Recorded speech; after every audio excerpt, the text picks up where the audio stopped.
What is up, you amazing people? It's Nima here, and today I've got a nice sale video for you. And this time I actually took the time to go through and make a proper sale video, so you'll have more than just a couple days to get some of these games. I do apologize though, because this video is actually coming out late, and if I have time at the end of the video, I'll get into why. But before we actually get into the video, please hit that like and subscribe button. Hit it like it owes you money, and it's been dodging you for a while, like you know it has the money because you've seen it spend it on other things, but just not pay you back. Oh, and also comment down below on what your favorite game is out of the sale. So let's start in with a good game. A game that is typically $19.99, but right now is $6.99. It is a cozy type game called Forager. Now, I'm honest with y'all, I wish I could say more about it, but I actually just picked it up because this has been a game that I've been interested in, but it just seems like I always have a cozy game going. But everything that this game includes just seems really interesting to me. You know, the crafting, the collecting, all of that stuff that we love in a cozy game, but also the ability to level up and to raid dungeons, things of that nature seem really cool. So I would definitely pick this up because, well, I did pick it up, but it looks good at $6.99. You have until the 30th to grab it. And that takes us to the next game. It's a game called The Wild at Heart. So this is a game that I played on Game Pass first, and the story just grabbed me, as it focuses on a young child who runs away from home. And the story in itself as it starts is incredibly dark and honestly pretty sad. But relatively quickly, the mood changes as you do meet someone else, someone you kind of knew already, but you also meet these creatures who essentially become like your Pikmin, as they help you solve puzzles, they help you fight beasts, and honestly they have their own personality. They're not just like a tool for you to use. But in many ways this game is kind of like Paper Mario meets Pikmin, almost like Tinykin. But anyway, right now it is $9.99, and typically it's $24.99, so if you haven't checked it out, it's definitely one to pick up, and it's a really good price. Now next we have a game that I've actually never played, but a lot of my friends have. It's called Signalis. Now this game is on its typical sale, where it is $13.99, down from $19.99, but this is one of those games that I don't think it's going to get much cheaper,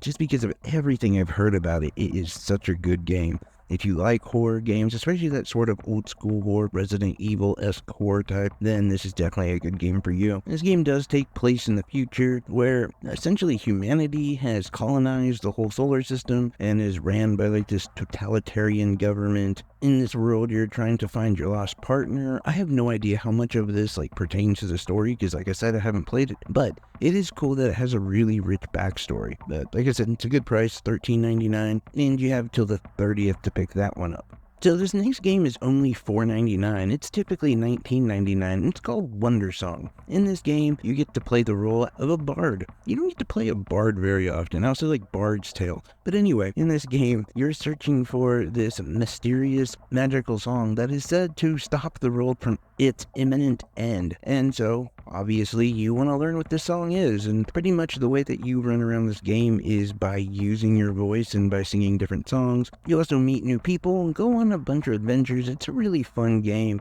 I think this is one of those games though that is slept on. I haven't heard much about it, and yeah, right now it's only $4.99. Typically, it's $19.99. If you haven't checked out Potion Permit, I would definitely check it out. This is a great game, especially if you like cozy style games. It essentially has you entering this village where they don't really believe in science. They believe only in their witch doctor. And these things keep happening. You offer to help them with your potions and your scientific ability, but they reject you until they essentially have no option. And they find out like, hey, you kind of know what you're talking about. Slowly, the village starts to believe you, but at the same time, you're kind of at odds with the witch doctor, and it's not a full-on, like, combative type situation, but it's a really fun game, and I definitely enjoy, like, the cozy aspects, as well as, like, potion mixing. It's just a lot of fun, and there's actually a lot of content here as well. The next game I want to talk about is a game called Crying Suns. Now this game is typically $24.99, and right now it is $7.49. It's a roguelike tactical game that takes place in outer space, where essentially there's like over 300 different story events that can happen, and it has you going through almost procedurally generated different situations. I'd say dungeons, but battles, and there's a ton of different things that can happen. A lot of content to this one. It's been a long time since I've played it, but I do remember really liking it. And if you're unsure about it, there's actually a demo that you can download. But yeah, you have until the 30th to pick it up for $7.49. Like I said, typically it's $24.99. On to another game that I just recently picked up. I'm about an hour into this one, but it's called Metal Max Xeno Reborn. Now, it is $13.19, and it's typically $39.99. And in this game, you basically explore a vast wasteland. You traverse the deadly ruins of Tokyo Bay, which remains teeming with mechanical beasts hell-bent on hunting humanity to extinction. Travel by tank or on foot to find the buried secrets beneath. I was just reading off of the little blurb there, but honestly, the thing I like about it so far, aside from like the tactical style combat, which I really like, but also is the ability to upgrade your tank. So you just find like this random tank that apparently works, but you also find so many components to it, and I just like being able to customize it and to find different upgrades for it. Some of the images I've seen actually looks like you can completely change the way it looks and everything, like super max it out. But again, I just started playing it. So far, I'm really digging it, and $13.19 is definitely a good price for it. As I can say, like graphically it looks good, performance has been well, and you do have until the 30th to pick it up. So I have to ask you, have you played the Smurfs Mission Belief? I know what you're thinking, Nima, it's a Smurfs game, this is not good. You would be wrong, because this is actually a really fun 3D platformer. I checked it out the last time it was on sale, or one of the last times it was on sale, and it blew me away. It was so much better than I expected it to be. And typically this game is like $39.99, which is way too much for it. But $9.99, it's a really good price for it. This game is incredibly polished and just a lot of fun. Greek Memories of Azure is a really good game. It's a 2D side-scroller where you take on the role of 3 different siblings. And it's actually kind of cool because you use the 3 of them for different combat styles, for different puzzles. You'll notice like sometimes enemies are easier with one sibling than the other, but it's a fast-paced combat style game. I wouldn't say a complete Metroidvania, just due to some of the puzzle makeup and arguably not as difficult as a lot of them, but it's a really fun game, and right now it is $4.99, down from $19.99. If you're still looking for more of those old school Resident Evil style type games, Heaven Dust 2 is only $9.99, and it has a 30% discount. It's a really good game. I love the pixel art. The only thing that I would say is it's a little short, or at least I feel it is. But a lot of these style of games, though, they fall in that like 3 to 6 hour range, and that's rather typical, although for me I think it's a little on the short side. Although if you like that style of game, I think you're really gonna like this one. Through the Darkest Times is only $2.99, and this game is typically $12.99 or $11.99, and it essentially is more of a story-style game where you're pushed into everybody's favorite time, Germany in the early 1940s, but in this role you play as a little girl who is trying to escape some of these horrors, specifically those that are set in this situation. But this game is written really well, and it's a very interesting experience. I'll put it that way. Especially for $2.99, it's a good pickup. If you're a fan of first-person shooters, I have a really good one for you, maybe even the best on the Nintendo Switch, and that is a game called Bright Memory, the Infinite Gold Edition. Now, many people have said this is the best looking or one of the best looking and performing Nintendo Switch games, especially first-person shooters. It's incredibly fast, responsive, and just looks gorgeous. Now, the problem with it is it's kind of short. So when you see the game going for $19.99, it's a bit high, but at $13.99, it's a good price for it. Especially if you're someone who hasn't like a Nintendo Switch OLED or one of those, I think it's definitely well worth your time and money. And it makes you wonder why more Switch games can't look like this. So on the opposite side of that, we have arguably one of the most unpretty games I've played in quite a while. It is called Blade of Darkness. That's not fair to the game, because its unappealing graphics are not the only thing about it. In fact, it's actually a really fun first-person, what I'll call Skyrim-style type game, where you fight a bunch of enemies and like monsters and junk, and you have your sword, your shield, you can use magic, you're exploring dungeons. Some people absolutely love this game. I'm not one of those people, but right now it's $2.75, and $2.75 is a great price for the game. In fact, I think it is typically like around $12, and even $12 isn't a bad price for it. So getting it like 90% off is a really good deal. For any of you smart Alex out there, yes, I know my math is not very good. That was not the right math. But what I do have is a question for you. So there's a game called The Sinking City, and it is almost always on sale, or it goes on sale a lot. And it is like $50 or $60. It's an expensive game, and it always goes on sale for $5.99, basically 90% off. Is it good? Like, is it worth it? Have you played it? Let me know, because it's one of those games that I always look at and I think, like, I should get it just to try it out, but then I'm like, ugh, there's such a huge backlog. There's a bunch of other games I actually want to play, and if it's this cheap all the time, it can't be that good. But I don't know, let me know. If you've checked it out, let me know, please. I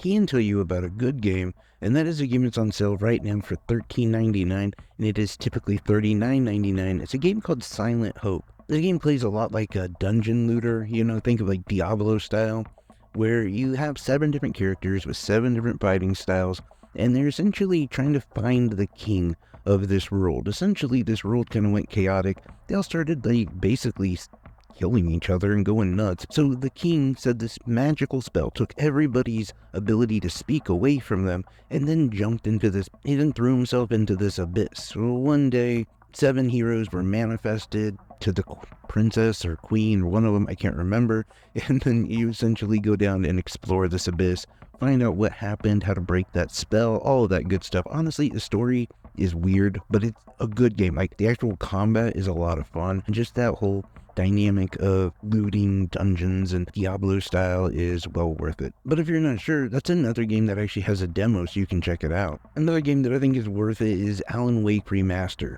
So this game is 50% off. It's like $14.99 right now, typically $29.99. And it did come out with a lot of problems and a lot of issues, but they've actually done a really good job of patching this one up and getting to where they've fixed a lot of the issues. The game looks a lot better, performs a lot better. And I think definitely in a state where maybe a few more patches couldn't hurt, but it's at the state where I would say it's definitely worth playing now. Slay the Spire is one of those games that most people are in disbelief that I haven't played, and I always get, what, you haven't played Slay the Spire? Well, if you're like me and you haven't played it, it's actually on sale right now. You can get it for $8.49. I know very, very little about it, except for apparently if you're a gamer, you should have played this game. A game that's been on my wish list for a long time is a game called Immortal Realms of Vampire Wars. Now, this game is typically $39.99, and it is like a strategic style grid-based combat where you're worrying about your resources as well as your units and your troops. But at the same time, this is in a world of like vampires and monsters and some other stuff. So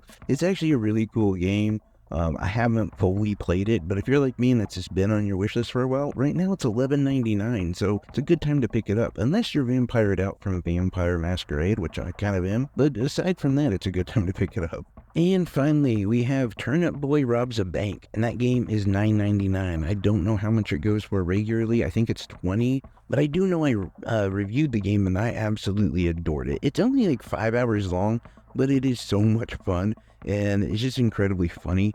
It's almost a roguelike style game where every time you try to go further inside the bank and explore more, get more money, when you come back, you can take that money and upgrade it, buy yourself new gear from like their version of eBay or new weapons. There's a lot to it. It's a really good game. Before I go though, I do have to say, if you are one of those individuals who happens to have quite a bit of money and you just want a different game, and I haven't talked about it yet, I've got 2 more that you should check out. I haven't mentioned them because they're kind of expensive, but the first one is Hogwarts Legacy, the deluxe edition, like the super whatever edition. The game is like $27.99, and it is so good. Like I still say, like, it's not gonna be as good as your PS5 version or whatever, but it is incredibly enjoyable and fun on the Nintendo Switch. And if you're getting like the whole DLC and the whole deluxe thing, yeah, you're getting a much better deal than I did when I bought the game. Also, War Tales is finally fixed. It might need 1 or 2 more patches, but this is an incredibly deep, fun game that is, it's hard to explain it. There really is no end to the game. Just look into it. It's a really good game. I did a review on it, except for don't pay attention because it was before the patches and the game basically died and crashed a lot. And I know you're saying, Nima, but I am checking it out. I'm watching your video on it, and I'm telling you, watch someone else's video, because when it comes to War Tales, I can't do it justice in the next minute of this video, and even though it seems like this has only been a 14-15 minute experience, for me it's taken me about 4 to 5 hours to record it, so I'm about done. But anyway, it is $29.99, it's a good price for the game. It's just like endless content. It's a phenomenal game. Definitely check it out. But I love each and every one of you. Please let me know down below which game you plan on picking up or you've played. Let me know about Sinking City if you've played that. Anything and everything in the comment section. It's much appreciated. I love each and every one of you guys. Take care, everyone. Bye-bye.